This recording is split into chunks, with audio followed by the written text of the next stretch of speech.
aling makumpanya ang market or buyer po ng citronella. Ito po mga pabrika ng kandila. Kandila, pabrika po ng lotion, of lotion, shampoo, bath soap, pagkatapos po na ito pong pesticides at paggawa ng pabango. Ito po yung potential market natin sa citronella.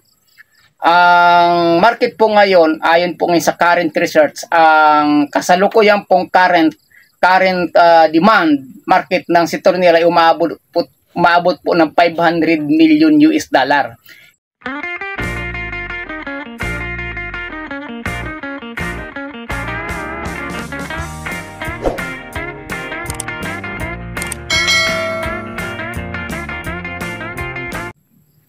Magandang araw po mga kabukid.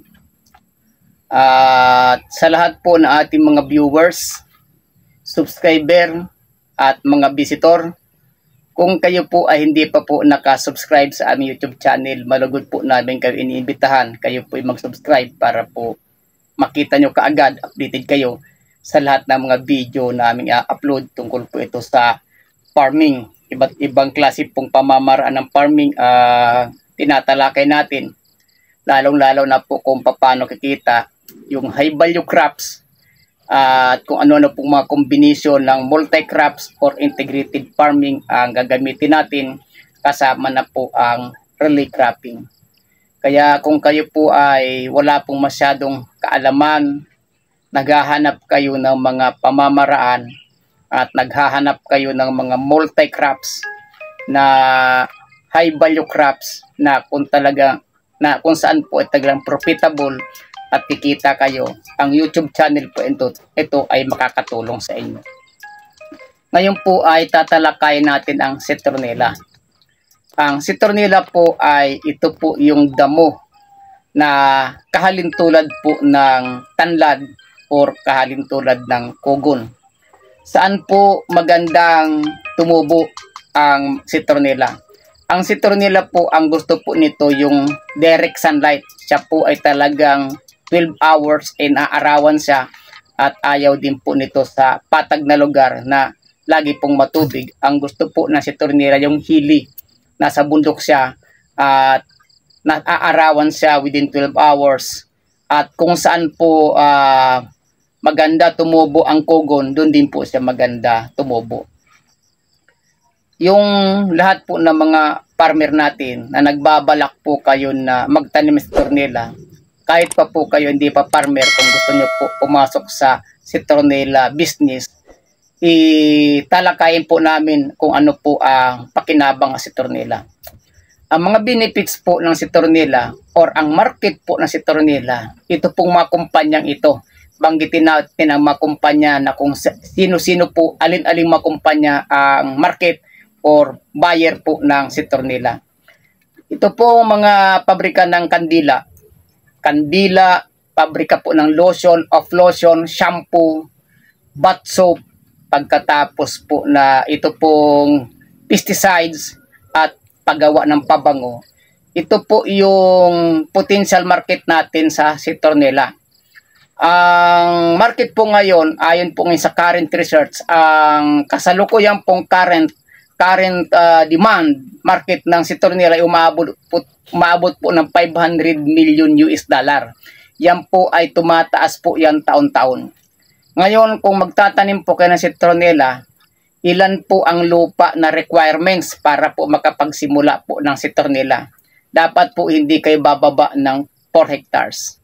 Sa 4 hectares na po yan, pagka yan po nataniman nyo, mangangailangan po kayo dyan ng distillation machine or distillery machine para po to produce the essential oil. Pero bago po kayo makapag-produce ng essential oil, una po dapat meron kayong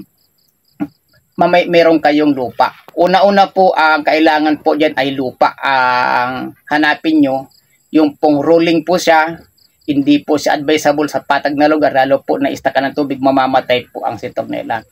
Ngayon, ang kailangan po dyan ay stock, bali po sa research sa mga nauna ng citronella, sa 1 hektarya po ay aabot po yan ng 110,000 stock ang magiging pangangailangan nyo sa binhi. Ngayon po, ang binhi po ngayon ay mahal po yan dahil ang pagitan po ng pagtanim sa tornila nasa mga 12 square foot or isang ruler po ang haba yan, ang pagitan yan, aabot po ang bilang ng 110,000 stock po yan.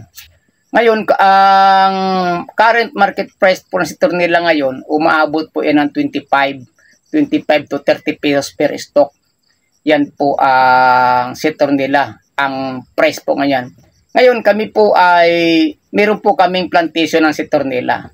Maaari po kami maging supplier niyo sa stock. Kung kayo po ay magtatanim at wala pa po kayong supplier ng stock, maaari po namin kayong bigyan. Kung magkano po ang current market price value ngayon sa merkado ng citronella stock, kalahati po namin ibibigay sa inyo. Pero yun po ay pick up. Ang location po namin ay Antipolo, Rizal. Yan, dito po sa Antipolo, maaari nyo pong pasyalan ang aming farm para po makakuha kayo ng stock nyo, ng pananim nyo. At tuturuan na rin namin kayo kung paano po ang management, paano po ang pagtanim ng citronella.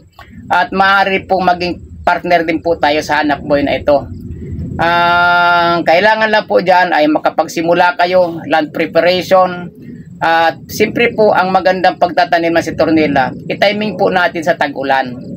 During the summer season ay tayo po ay mag-land preparation na, linisin na po natin ang ating farm at pagdating po ng ulan ng Mayo or June, doon po tayo magtanim niyan.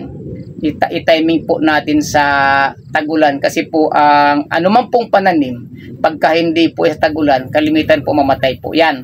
Kaya itatiming po natin.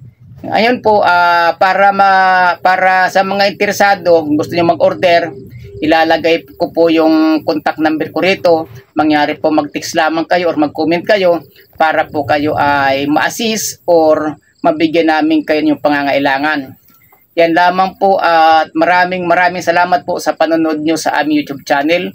Kung gusto nyo po ang ganitong mga content, mangyari po na paki-subscribe nyo, like, shares at comment. Sa mga interesado po na mga kababayan natin, i-share nyo po sa mga kaibigan, kamag-anak nyo, baka gusto po nilang bumili sa citronella, wala silang mabibilhan at kung meron man mahal ang kanilang mabibili, kami po ay mura lamang, special price po ibibigay namin sa inyo pagka maramihan po ang inyong order. Salamat at mabuhay po ang magsasakang Pilipino.